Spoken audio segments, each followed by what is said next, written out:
ভক্তের ভক্তির ডুরে বাদামি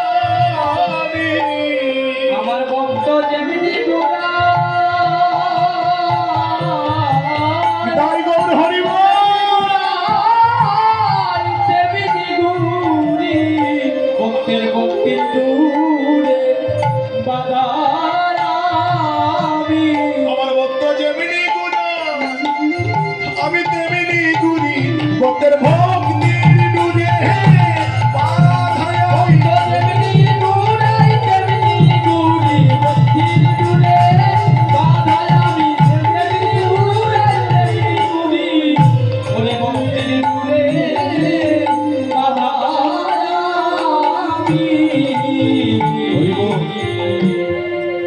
এখন তার সন্তানকে শিক্ষা দিয়েছে বাবা গৃহে বৈষ্ণব আসলে নয়ন জল দিয়ে চরণ দোয়া করতে হয়, চরণ দৌত করতে হয় এবং তাকে বসার জন্য সোনার বেদি দিতে হয়। ভগবান আসলেন বৈষ্ণব সেজে, হরিমতির ঘরে ভগবান আসলেন বৈষ্ণব সেজে পরীক্ষা করার জন্য যে কেমন করে আমায় ভক্তি বলে জগতে ডাকে। একদিকে জগতে স্বামী হারিয়েছে, দেহখানা পঙ্গু হয়ে গেছে আমাকে ভালোবাসার ফলে। এখন দেখা যাক সে পরীক্ষায় বাকি পরীক্ষায় উত্তীর্ণ হতে পারে কিনা। যখন ভগবান আসলেন বৈষ্ণব রূপ ধারণ করে, বৈষ্ণব রূপ ধারণ করে আসার পর হরিমতির সন্তান হরিভক্ত এবার নয়নের জল দিয়ে বৈষ্ণবের চরণ দৌত করিয়েছে। দেখুন বাবা, নয়নের জল দিয়ে ভগবানের চরণ দৌত করিয়েছে। যখন ভগবানের চরণ দৌত করিয়েছে, ভগবান বলছে বাবা এখন সে কি করলো, সোনার বেদি কোথায় পাবে? কত দরিদ্র জগতে সোনার বেদি, কিন্তু মা বলেছে সোনার বেদি দেওয়ার জন্য, বৈষ্ণব আসলে তাকে বসার জন্য সোনার বেদি দিতে হয়। এখন সে হত দরিদ্র জগতে সোনার বেদি কোথায় পাবে? হঠাৎ করে তার মনে পড়ে গেল এই জগতে আমার মা হয়েছে সোনার চেয়ে কাঠি, আমার মা হয়েছে হীরার চেয়ে কাঠি। যদি আমার মা সোনার চেয়ে কাঠি হয়, যদি আমার মা হীরার চেয়ে কাঠি হয়, তাহলে আমার মায়ের আঁচল কানা হয়েছে হীরার চেয়ে কাঠি, সোনার চেয়ে কাঠি। যদি মা যদি সোনার চেয়ে কাঠি হয়, হীরার চেয়ে কাঠি হয়, তাহলে মায়ের আঁচল কানা হয়েছে সোনার চেয়েও কাঠি। এবার মায়ের আঁচল কানা নিয়ে এবার দিয়ে বলছে বৈষ্ণব ঠাকুর তুমি এখানে বসো। তখন বৈষ্ণব বলছেন ভগবান তো পরীক্ষা করার জন্য এসেছে ভক্তকে। তখন বৈষ্ণব বলছেন বাবা বৈষ্ণব আসলে সোনার বেদি দিতে হয়, আর তুমি দিলে তোমার মায়ের আঁচল। তখন হরিভক্ত বলছে তুমি কেমন বৈষ্ণব, তুমি কি জানো না এই জগতে আমার মা হয়েছে সোনার চেয়ে কাঠি, এই জগতে আমার মা হয়েছে হীরার চেয়ে কাঠি।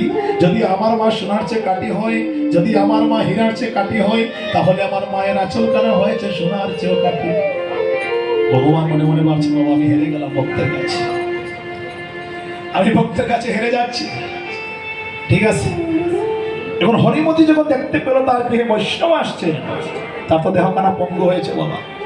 হামাগুড়ি দিয়ে ধীরে ধীরে হামাগুড়ি দিয়ে যখন বৈষ্ণবের কাছে আসলো, আর বৈষ্ণবকে যখন স্পর্শ করলো, উনি তো বৈষ্ণব নয়, উনি তো আমার ভগবান এসেছে পরীক্ষা করার জন্য। যখন এই ভগবানের স্পর্শ পেল, সাথে সাথে সাথে তার দেহ পঙ্গু দেহখানা এবার সুস্থ হয়ে গেল, ভালো হয়ে গেল। এখন হরিমতি তো ভালো হয়ে গেল। এখন হরিমতি মনে মনে চিন্তা করলো বাবা তাহলে নিশ্চয়ই আমার গৃহে বৈষ্ণব নয়, আজকে আমার প্রভু ভগবান এসেছে আমার গৃহে। ভক্তগণ, ভগবান যদি আমাদের বাড়িতে আসে, আমাদের গৃহে আসে, আমরা চিনবো কেমন করে, জানবো কেমন করে? ভগবান তো পাগল বেশে আসতে পারে, ভগবান তো নানা বেশ ধারণ করে আসতে পারে, কিন্তু আমার বাড়িতে যে ভগবান আসলো আমি জানবো কেমন করে, চিনবো কেমন করে? শাস্ত্র একটি কথা বলছে, যদি ভগবান সব পরিবর্তন করতে পারে, সব পরিবর্তন করতে পারে, কিন্তু তার পদচিহ্ন কখনো পরিবর্তন করতে পারে না। হরিবল। ভগবান সব পরিবর্তন করতে পারে, মানুষ রূপে আসতে পারে, পাগল রূপে আসতে পারে, ছাগল রূপে আসতে পারে, যে কোনো বেশ ধারণ করে আসতে পারে, কিন্তু তার যে 19টি পদচিহ্ন, দুই চরণে যে 19টি পদচিহ্ন, এই পদচিহ্ন কখনো পরিবর্তন করতে পারে না। যখন হরিমতি যখন প্রণাম করতে গেল বৈষ্ণবকে, তা দেখতে পেল তার পদচিহ্ন। যখন পদচিহ্ন দেখতে পেল, তখন সে মনে মনে ভাবলো প্রভু তুমি তো বৈষ্ণব নয়, তুমি তো বৈষ্ণব, তোমার বৈষ্ণবী নয়, তুমি তো আমার প্রভু এসেছো আমার গৃহে, আজ আমার গৃহে তুমি প্রভু এসেছো। তখন হরিমতি হরিভক্তকে বলছে বাবা বাবা গৃহে বৈষ্ণব আসলে তাকে সেবা দিতে হয়, তুমি বৈষ্ণবকে এবার আটকে রেখো, আমি যাচ্ছি ভিক্ষা করার জন্য, আমি ভিক্ষা করে কিছু পাবো, এগুলো এনে আমি বৈষ্ণবের সেবা দিব। হরিমতি যখন ভিক্ষা করতে গেল, ভিক্ষা করতে গিয়ে 3টা মাত্র গম পাইছে। ভিক্ষা করে 3টা গম, এই 3টা গম এনে এই 3টা গম গুড়ি কুটে 3টা নাড়ু বানাইছে। 3টা নাড়ু বানাইয়া একটা নাড়ু হয়েছে বৈষ্ণবের জন্য, আর একটা নাড়ু হয়েছে তার সন্তানের জন্য, আর আরেকটা নাড়ু হয়েছে নিজের জন্য। এই 3টা গম দিয়া 3টা নাড়ু বানাইছে। 3টা নাড়ু বানাইয়া যখন বৈষ্ণব ঠাকুরকে নিয়ে একটা নিবেদন করছে, হ্যাঁ, বৈষ্ণব ঠাকুর এবার কি সেবা করে বলছে, মা গো, এটা নাড়ু নয়, যেন অমৃত তুমি আমাকে সেবা করালে মা, তুমি আমাকে আরেকটি নাড়ু দাও। যখন বলছে আরেকটি নাড়ু দাও, তখন তার যে নাড়ুটা ছিল, তার জন্য যে নাড়ুটা বানিয়েছে, এই তার জন্য নাড়ুটা এবার নিয়ে বৈষ্ণবের সেবা দিল। বৈষ্ণব ঠাকুর ওই নাড়ুটাকে বলছে, মা গো, যত কাচ্ছি যেন আরো ভালো লাগছে, তুমি আমাকে আরেকটি নাড়ু দাও। এবার সন্তানের জন্য যে নাড়ুটা বানিয়েছে, এই সন্তানের নাড়ুটা নিয়ে আবার বৈষ্ণবের সেবায় লাগিয়েছে। যখন বৈষ্ণবের সেবায় লাগালো, বৈষ্ণব ঠাকুর সেবা করার পরে বলছে, মা, বৈষ্ণবের সেবা দেওয়ার পর তাকে ফল আহার করাতে হয়, তুমি আমাকে ফল দাও। এখন হরিমতি মনে মনে ভাবলেন, আজকে যদি আমি বৈষ্ণবের সেবা সুসম্পন্ন করতে হয়, তাহলে বৈষ্ণবকে আমার ফল আহার করাতে হবে, সেবা দিতে হবে। এখন আমি ফল কোথায় পাবো?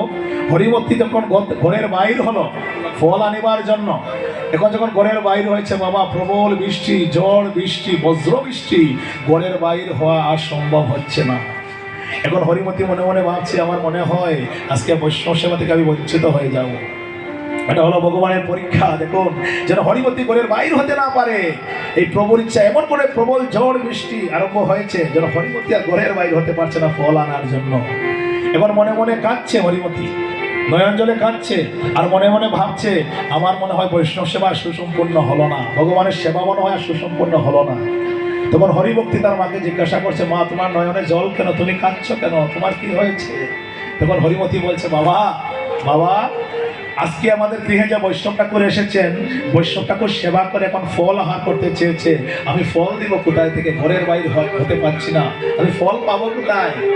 তখন হরিভক্ত বলছে, মা গো, মা, তোমার দেহখানা যদি বৃক্ষ হয়, দেহ বৃক্ষ হয়, তোমার যে দেহ, এটা যদি দেহ বৃক্ষ হয়, তাহলে এই দেহ বৃক্ষের ফল হয়েছে আমি। মা, তুমি আমাকে নিয়ে কৃষ্ণ সেবায় লাগিয়ে দাও, তুমি আমাকে নিয়ে গোবিন্দ সেবায় লাগিয়ে দাও। এবার হরিমতি মনে মনে মা বলো, যদি আমার দেহখানা বৃক্ষ হয়, দেহ বৃক্ষ হয়, তাহলে আমার দেহ বৃক্ষের ফল হয়েছে আমার হরিভক্ত। এবার মা হরিভক্তকে হাতে ধরে নিয়ে বৈষ্ণবের চরণে এবার নিবেদন করে বলছে, হে বৈষ্ণব ঠাকুর, তুমি তো বলেছিলে ফল আহার করার জন্য, আজ আমার দেহ বৃক্ষের ফল আমি তোমাকে দিলাম, তুমি গ্রহণ করো। ভগবানকে ভালোবাসা জগতে এবার নিজের সন্তানকে নিয়ে ভগবানের চরণে নিবেদন করে বলছে, না, এটা আমার দেহ বৃক্ষের ফল, তুমি এই ফল গ্রহণ করো। ভগবান বলছে, মা, এই জগতে আমি তোমার সেবায় হেরে গেলাম, আমি তোমার সেবায় হেরে গেলাম। এবার হরিভক্তকে গোবিন্দের চরণে নিবেদন করে বলছে, হে গোবিন্দ, তুমি তাকে নিজ গুণে গ্রহণ করো, তুমি তাকে আপন করে গ্রহণ করো জগতে, যেন হরিভক্ত কৃষ্ণ সেবায় লাগিতে পারে, যেন কৃষ্ণ সেবায় লাগিতে পারে, যেন কৃষ্ণ সেবায় লাগিতে পারে, যেন কৃষ্ণ সেবায় লাগিতে পারে। অবয়া জন্মে জন্মে জন্মে যেন কৃষ্ণ সেবা লাগিতে পারে, মনে জন্মে জন্মে জন্মে যেন কৃষ্ণ সেবায় লাগিতে পারে। তুমি নিজ গুণে গ্রহণ করো,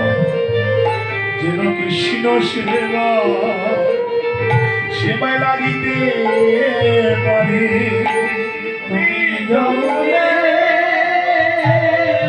গ্রহণ করো যেন কৃষ্ণ সেবায় লাগিতে পারে। তুমি নিজ গুণে গ্রহণ করো যেন কৃষ্ণ সেবায় লাগিতে পারে। তুমি জলে গ্রহণ করো যেন কৃষ্ণ সেবায় লাগিতে পারে। যেন নিজ গুণে গ্রহণ করো কৃষ্ণ সেবায় লাগতে পারে। যেন নিজ গুণে গ্রহণ করো কৃষ্ণ সেবায় লাগিতে পারে। নিজ গুণে গ্রহণ করো কৃষ্ণ সেবায় লাগিতে পারে। বলি নিজ গুণে গ্রহণ করো কৃষ্ণ সেবায় লাগিতে পারে। নিজ গুণে গ্রহণ করো। ওরে নিজ গুণে গ্রহণ করো যেন কৃষ্ণ সেবায় লাগিতে পারে। গোবিন্দ বলছে, মা আজকে তুমি আমায় যে ফল নিবেদন করেছ, তোমার দেহবৃক্ষের ফল, তোমার সন্তান হরিভক্ত, আমি কৃপা করলাম, আশীর্বাদ করলাম। তোমার এই দেহবৃক্ষের ফল এমন একটি ফল হবে যার নাম হবে হর্তকী। হরিমতির সন্তান হরিভক্ত, যার নাম হবে হর্তকী। আর ওই হর্তকী ছাড়া কোনোদিন কোনো বিধিবিধান হবে না। গোবিন্দ সেবা হর্তকী ছাড়া কোনোদিন হবে না। তাই বলি। তাহলে দেখুন, ভগবান কিন্তু অনেক জায়গায় অনেক প্রমাণ জগতে গিয়ে গেছেন বাবা। খালি কথায় বললে হয় না, প্রমাণ শুরু দিতে হয় জগতে। এই জন্য নয়নের জল দিয়ে যদি কেউ ডাকে, যেমন করে আমার অদ্বৈত প্রভু কি করলেন, নয়নের জল মিশিয়ে গঙ্গার জল তুলসী পত্র দিয়ে যখন ডেকেছিলেন, ভগবান আর থাকতে পারলেন না, ধরাধামে চলে আসলেন। হরিব। আর কি হলো দেখুন, অবশ্যই অদ্বৈত দজমা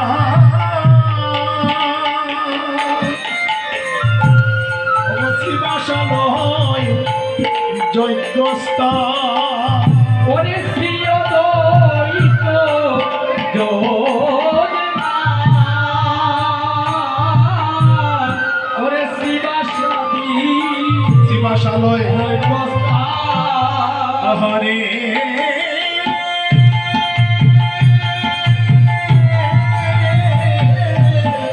বলি শ্রী অদ্বৈত দজমান অব শিবাশালয় অব যজ্ঞস্থা হরে জয় বল হরে বল। ওরে প্রিয় দৈত যোজমান, ওরে শিবাসাদি হরি জয়কেশ্বর শ্রী চৈতন্য হরি জয়কেশ্বর শ্রী হরি হরি বলি হরি হয়ে হরি পূজা ওরে হরি হরে হরি পূজা বলি হরি হয়ে বলি হরি পূজা ওরে হরি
ভক্তগণ, এই যে মহাযজ্ঞটি যেখানে অষ্টপ্রহর ব্যাপী, আজকে সমগ্র বাগবাড়ি অঞ্চল মিলে বাপাদের পাড়া মহল্লা সবাই মিলে আজকে যে মহাযজ্ঞের আয়োজন করেছেন ভক্তগণ, এই যে মহাযজ্ঞ যারা আয়োজন করেছেন অক্লান্ত পরিশ্রম করে, অনেক সাধনা করে, অনেক আরাধনা করে, প্রতি বৎসর আমরা জানি এই মহাপ্রভুর আশ্রমে এমন করে হরিনাম মহাযজ্ঞের আয়োজন হয় বা আপনারা আয়োজন করে থাকেন।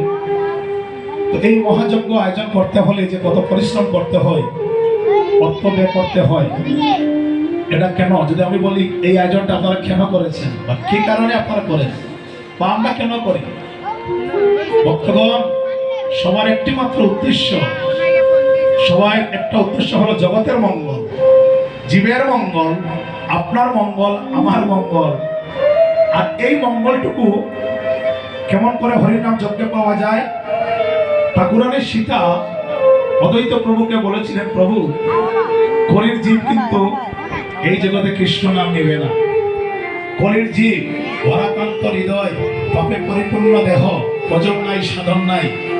এই কলিজীবকে উদ্ধার করতে হলে দ্বারে দ্বারে ঘরে ঘরে গিয়ে কলিজীবকে উদ্ধার করা সম্ভব নয়। আর প্রভু তো দয়ার জগতে, এবং কলিজীবকে উদ্ধার করতে হলে ঠাকুরানী সীতা মনে মনে বাসনা করেছিলেন, যদি একটি হরিনাম যজ্ঞ করা যায়, একটা হরিনামের যজ্ঞ করা যায়, আর ওই যজ্ঞে যত ভক্ত আসুক না কেন, পাপী মহাপাপী যারাই আসুক না কেন, যদি হরিনাম মহাযজ্ঞের দোলায় একবার ঘোরাঘুরি যেতে পারে আর একবার যদি হা কৃষ্ণ বলে রাখতে পারে, এই যে সবাই উদ্ধার হয়ে যাবে। এই জন্য দেখুন হরিনাম যজ্ঞে কোনো জাতের ভেদাভেদ নাই, জাতের বিচার নাই। সেবা সঙ্গনে আপনি ব্রাহ্মণ, আমি শূদ্র, আপনি বৈশ্য, আপনি চণ্ডাল, এগুলোর কোনো বিচার নাই। সেবা সঙ্গনে কোনো বিচার নাই। এখানে মহাপ্রভু একটি কথা বলছে, ভাই যে ভোজে সেই বড়, যে ভোজে সেই বড়, অবক্তহীন চার, আর কৃষ্ণ ভোজনে নাহি জাতি কুলাদি বিচার। এখানে নরনারীরও কোনো বিচার নাই, যে আপনি পুরুষ কুলে জন্ম নিয়েছেন, আপনি নারী কুলে জন্ম নিয়েছেন, এখানে কোনো ভেদাভেদ নাই। মহাপ্রভু বলছে সবাই মিলে একত্রে বসে যেখানে হরিনাম কীর্তন করবে, সবাই একত্র বসে যেখানে হরিনাম কীর্তন গাইবে, এখানে হবে মহাযজ্ঞ। আর এই মহাযজ্ঞটি হয়েছিল শ্রীবাস অঙ্গনে। এই মহাযজ্ঞটি হয়েছিল শ্রীবাস অঙ্গনে। আমরা জানি একটা যজ্ঞ করতে হলে কি কি লাগে? যজ্ঞ করতে হলে যজমান, যিনি যজ্ঞের আয়োজন করেন, হ্যাঁ যজমান, যজ্ঞেশ্বর, হ্যাঁ সবকিছু হুতা, সবকিছু কিন্তু লাগে একটা যজ্ঞ করতে হলে। গীত লাগে, আবার কাষ্ঠ লাগে, হ্যাঁ স্থান লাগে, সবকিছু লাগে। এই স্থান হলো শ্রীবাসালয়, মানে শ্রীবাস অঙ্গন। আর হুতা হলেন কে? হুতা হলেন নিত্যানন্দ। হুতা হয়েছেন আমার নিত্যানন্দ। দেখুন নিত্যানন্দ প্রভু যদি না আসতেন বাবা, আর নিত্যানন্দ প্রভু এমন একজন দয়াল, মায়ের কাইয়া প্রেম যাচ্ছে, এমন দয়াল কোথায় আছে? বলিব নিত্যানন্দ প্রভু যখন মহাপ্রভুর কাছে একদিন গিয়ে বলেছিল, ভাই ভাই বলে কি বলছে, তাই ভাই বলো, প্রভু গো কলির জীব তো কৃষ্ণ নাম নিবে না, কলির জীব কৃষ্ণ নাম নিবে না। বলে কেন? বলে কলির জীবকে কৃষ্ণ নাম দিতে গেলে উল্টো আর কি হয়, আরো মাইকদের করে, যেমন জগাই মাতাইকে হরির নাম দিতে গিয়ে কতটুকু পরাস্ত হয়েছিল আমার জগাই মাতাই কাছে নিত্যানন্দ প্রভু হরিদাস। তখন মহাপ্রভুর কাছে গিয়ে বলছে, ভাই আমরা আর পারবো না, কলির জীবের ধারে ধারে ঘরে ঘরে কৃষ্ণ নাম মিলানো আমাদের পক্ষে আর সম্ভব নয়। তখন আমার মহাপ্রভু বলছে, ভাই যদি আমরা অল্পতে হাল ছেড়ে দেই তাহলে কিন্তু জীবকে উদ্ধার করা যাবে না। তাহলে প্রভু কত দয়া, ভগবান হয়ে আমাদের কথা চিন্তা করছেন, কিন্তু আমরা ভগবানের কথা জগতে একবার চিন্তা করি না। যখন নিত্যানন্দ প্রভু বলেছিল, ভাই বলে তো কৃষ্ণ নাম নিবে না, হ্যাঁ তখন আমার মহাপ্রভু বলছে, নিতাই যদি কৃষ্ণ নাম নিতে না চায় তাহলে কি করবে জানো নিতাই? আমার নিত্যানন্দ প্রভুকে আমার মহাপ্রভু শিক্ষা দিলেন। কেমন করে শিক্ষা দিলেন? বলছে শোনো, বলি যে না চাইবে নাম না নিতে,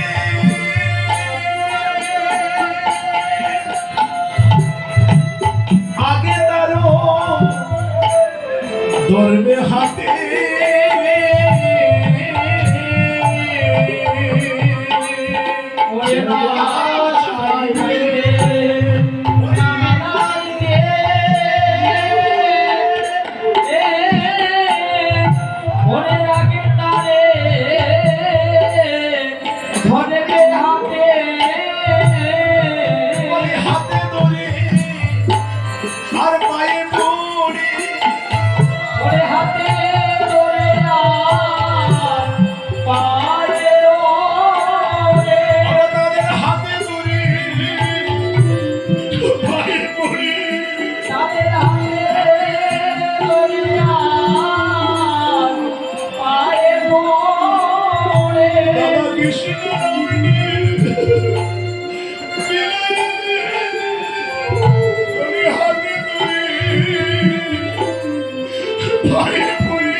কলি দিবে ঘরে ঘরে কৃষ্ণ নামে অববিলাইবে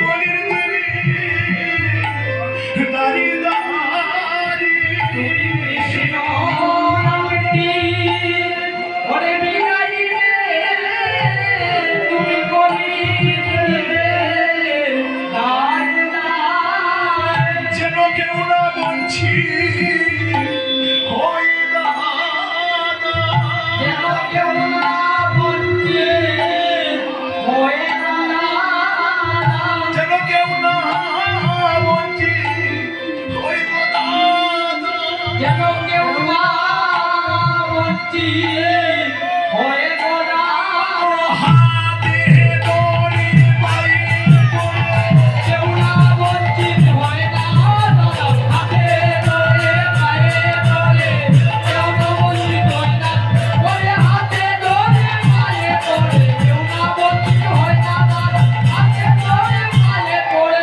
কেউ না বঞ্চিত হয় না দাদা আর হুতা হলে নিত্যানন্দ ভগ হরির নাম মহামন্ত্র আরে হুকা হরে নিত্যানন্দ হরে হরির নাম মহামন্ত্র বলি পদ্ম জীবে মুক্তি কর্ম করি পরে বন্ধ দিবে মুক্তি করব করি বন্ধ দিবে মুক্তি করব করি বলি বন্ধ দিবে মুক্তি করব করি আর অন্য দুর্বাসনা করব ভগদেবাসনা ধর্মা ধর্ম দুর্বাসনা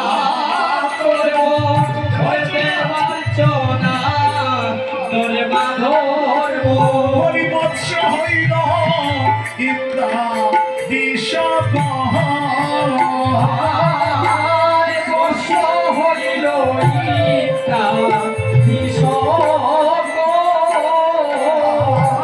বৎস হইল অবৈতা ইত্যাদি শত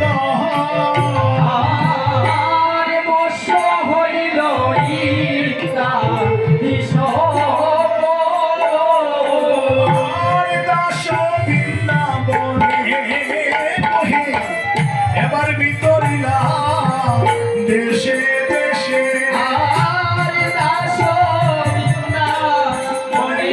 কহে